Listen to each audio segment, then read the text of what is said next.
Dear student, myself Rajendra Aaseri. I am assistant professor in computer science department at Government Pangad PG College, Didwana. In the previous lecture, we started a lecture series on database and management system, and we discussed various concepts on query language. In that, structured query language, procedural query language, non-procedural query language, tuple relational calculus, domain relational calculus, relational algebra, and ER model. In entity relationship model, we covered various concepts on aggregation, specialization, and generalization. Then how to select a primary key and foreign key constraint, integrity constraint. After that, a lecture series was started on the physical storage media, and in that we covered various memory storage devices like cache, then magnetic disk, magnetic tapes, okay, CD, DVD, how to store information, and then RAD stand for redundant array of independent disk, and various levels on the RAD. After that, file organization system we started. In that, sequential file system we started, and fixed length and variable length record we have covered, right? Now in today's lecture we are starting a new lecture series on indexing and hashing. So in this lecture series we will cover, first we are focusing that what is the meaning of indexing and hashing. After that, some basic concept we will cover on indexing. Then what do you mean by ordered index, how to implement the concept of ordered indexes, okay. Then b plus tree we will discuss, and after that b tree, and how to put the index in these trees we will discuss. After that, the concept of static and dynamic hashing, and which hashing is beneficial, it depends upon the situation. So all these concepts we are going to discuss. After that, we will discuss comparison on ordered indexing and hashing, okay. Then index definition in SQL, in SQL how to implement these indexes, okay, with help of select, from, where, and various other commands are also available to implement the index in SQL, right? Then how to implement the multiple key access.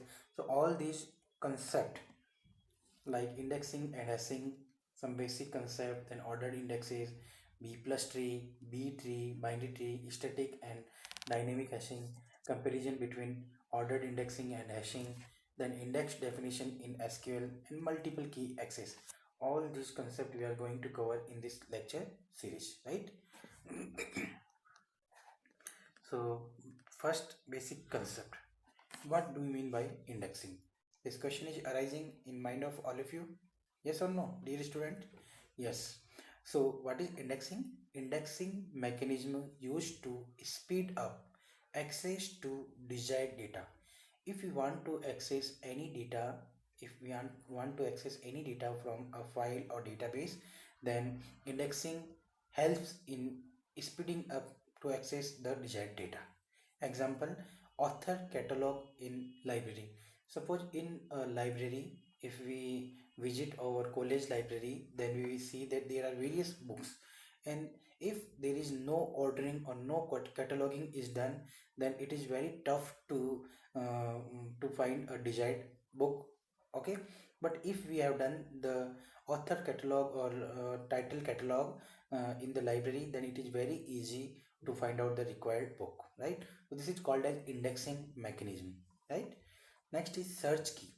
Search key is basically the attribute to set, or attribute or set of attribute, which is used to look up records in a file, right?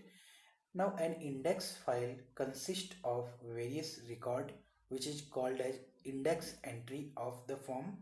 In any index entry, if you see, there are two part, one part is search key and another part is pointer, right?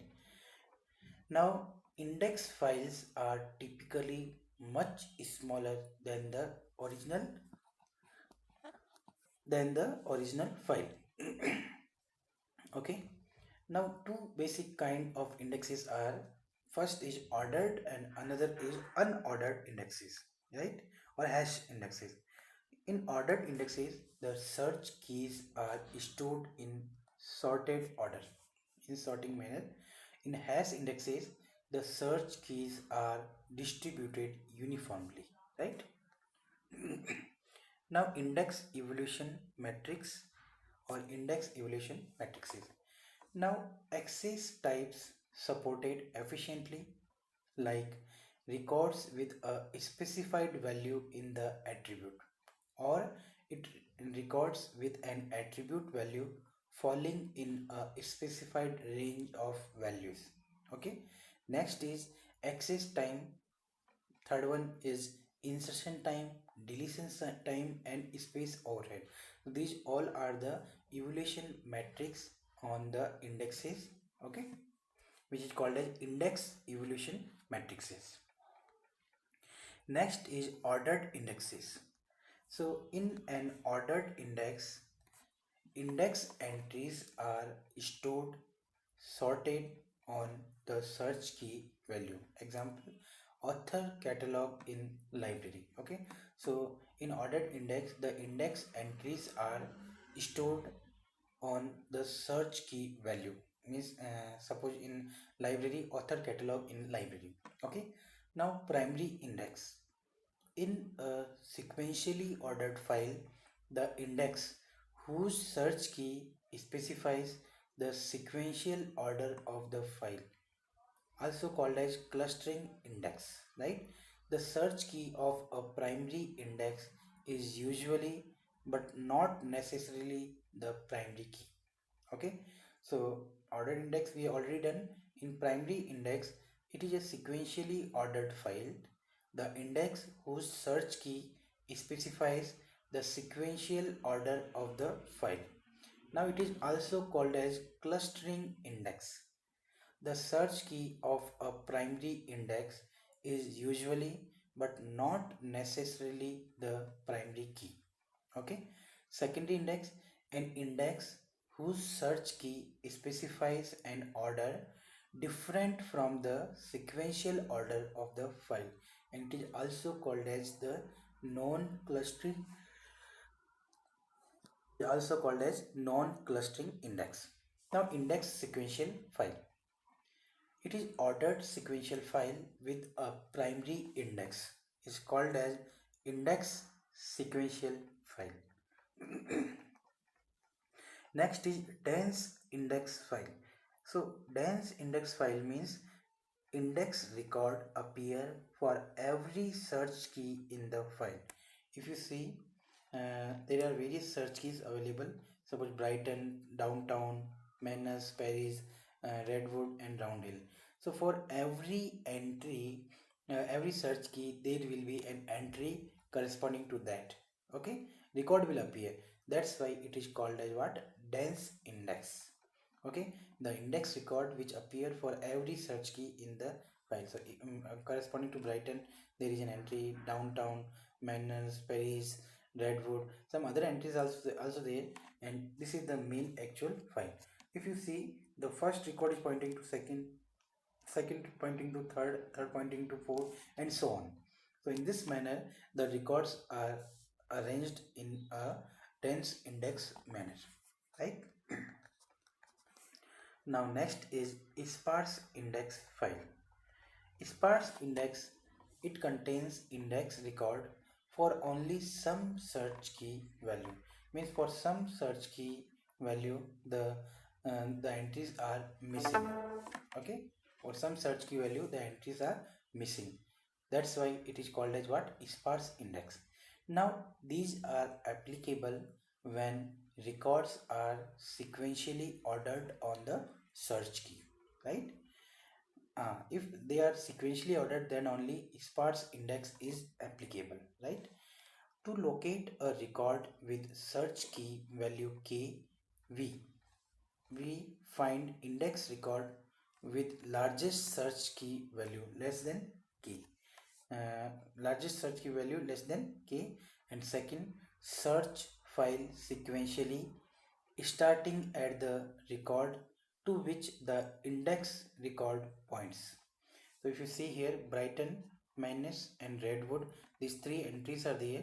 If you see A217, A101, A110, A215, A102, these are the entry and they are sequentially ordered, right? All are the sequentially ordered. And some entries are missing, some for something, or for some record or for some search key, some records are missing. That's why it is called as what? Sparse index file, right? Next, sparse index file continues. These are compared to dense indexes, taking less space and less maintenance overhead for insertion and deletion, right? Because less entries are available in this sparse indexes. Now, generally, these are slower than dense index for locating the records. Now, trade-off: sparse index with an index entry for every block in file corresponding to list search key value in the block. Okay, so this is the trade-off in case of sparse index with an index entry for every block in file corresponding to list search key value in the block, right? Suppose data block 0, some entries are related to that particular data block 1 and so on, right? Next is multi-level index.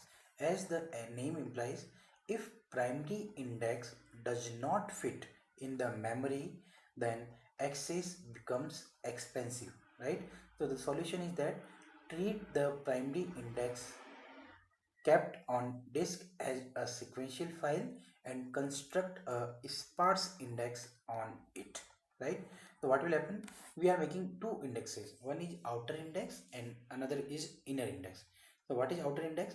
Outer index is a sparse index of primary index and inner index will be the actual primary index file. Okay, now if even outer index is too large to fit in main memory, yet another level of index can be created. Means we can create a more than one level in order to fit all the indexes in the main memory. So there can be two level, there can be three level, four level, depending upon the main memory requirement. We can just increase the number of levels in the indexing, right? Now, indexes at all level must be updated on insertion or deletion from the file. Clear? At all level, they should be updated on insertion and deletion from the file. If you see the orientation of the multi-level indexes, then you see this is the outermost outer index. Now see, in this index, particular block number is given, block entries are given, so they are just pointing to a block, and this is also the inner index. This inner index will tell the actual block position, block entry. So outer index is having a collection of indexes, and then at inner index it is just just pointing to the particular data block, actual data block, we can say, right? So in this manner we can implement multi-level indexing. Okay, so in this lecture we discussed about the indexing and hashing. We have started the basic concept, what is search key and how the search key is helpful to look up the record in a file. Then in an index file, what are the ingredients, search key and the pointer. Then the types of indexes, like ordered indexes where search key are in the sorted manner, and hash indexes where they are distributed uniformly based on the hash function. Then index evaluation matrix, there are 4 to 5 index matrices are there. Evaluation matrix: access type supported efficiently, second access time, third is insertion time, fourth is deletion time, and the space overhead. These four are the access time, insertion time, deletion time, and space overhead are the evaluation matrices, right? Then ordered indexes. In ordered indexes, there are various type of category. There may be primary and secondary indexes, and primary are also called as clustering and secondary are called as non-clustering. Then index sequential file, which is ordered sequential file with a primary index. After that we discussed about dense and dense and sparse. In dense, for every search key there are a index record appeared, but for in sparse index file, for some search key there may be the index records are missing, okay, not available. So these are all about these are all concept about the dense and sparse. Now in sparse index file, and there is a trade-off, okay, between the blocks and the index entries, okay, every block and index entry. After that multi-level index we covered. In multi-level index there are various levels which are depicting elaborated in this particular diagram which we already discussed. That's all from this lecture. Thank you.